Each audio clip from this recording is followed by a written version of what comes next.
lost on a rainy night, a nun stumbles across the monastery and requests shelter. Fortunately, she's just in time for dinner, and she's treated to the best fish and chips she's ever had. After dinner, she goes into the kitchen to thank the chefs. She's met by two brothers. "Hello, I'm Brother Michael, and this is Brother Charles. I'm very pleased to meet you," she said. "I just wanted to thank you for the wonderful dinner. The fish and chips was the best I've ever tasted. Out of curiosity, who cooked what?" Brother Charles replied, "Well, I'm the fish fryer." And she turned to the other brother and says, "Then you must be..." "Yes, I'm the chipmunk." I could be wrong, but I have to think that most of the Christians in the world are aware of how the house church movement is growing. Most believers are aware that the true church in China has been meeting underground for decades now. What most do not realize is that house churches all over the world are responsible for most of the growth that's happening in the number of disciples of Jesus throughout the world. Last year I read that Southern Baptists, with the largest missionary force in the Protestant world, is now exclusively starting churches overseas using the house church model. If you count cell groups as a type of house church, 22 to 24% of all adults in the U.S. last year say they attended at least one meeting in a home that was not a traditional worship service. If you narrow that number to a definition that eliminates cell groups or groups that are associated with the traditional church, the number is 13%. 1 in 8 adults in the United States. Now, is the house church movement a move of God? Does it have a scriptural basis? Does it have a historical basis? Did it exist after the time of the apostles? Let's look at these questions over the next few minutes. First, does meeting in homes have a scriptural basis? Well, let's look at 5 references in the book of Acts. The first, Acts 5:42, which reads, "And every day in the temple and from house to house they did not cease teaching and preaching Jesus as the Messiah."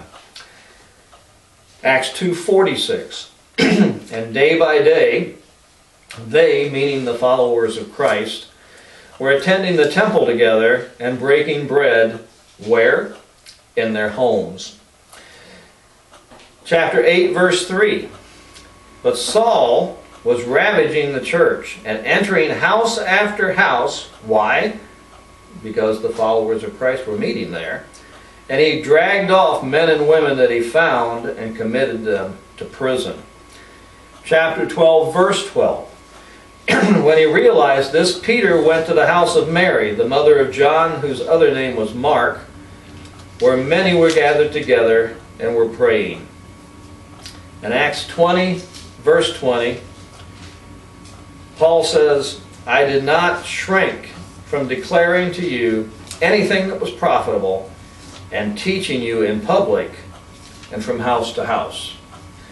The early believers met in the temple and from house to house. One of the temple or the synagogues were the launching places where they preached the good news. But in the homes, one of the major things they did was observing the Lord's Supper as they ate a common meal around the table. Prayer meetings were held in homes. Paul, before he became the apostle, entered home after home where he suspected the believers were meeting together, hoping to catch them in the act of honoring Jesus Christ. And when he found what he was looking for, he arrested them and cast them into prison. And years later, after he had been serving Jesus for some time, Paul declares that he taught these disciples not only in public, but from house to house. Paul went to synagogues to try to reach Jews and God-fearing Gentiles first. But once they decided to follow Jesus, these believers met somewhere else. The synagogue was a ripe field for the harvest, but the home was where discipleship took place. I think we've established that the house church movement has a scriptural basis, but doesn't have a historical basis. Did it still exist that way after the apostles died? In about 325 AD, there was the first major council of the churches. They called it the Council, or the First Council of Nicaea. The Emperor Constantine called a summit of Christian leaders, and this Council of Nicaea is known for establishing what books we consider to be the New Testament today as being inspired by God. But that wasn't the only thing that happened at the First Council of Nicaea. At the First Council of Nicaea, they outlawed house churches. They outlawed the attendance of Passover, Pentecost, and tabernacles. The First Council of Nicaea established the church as Gentile and anti-Jew.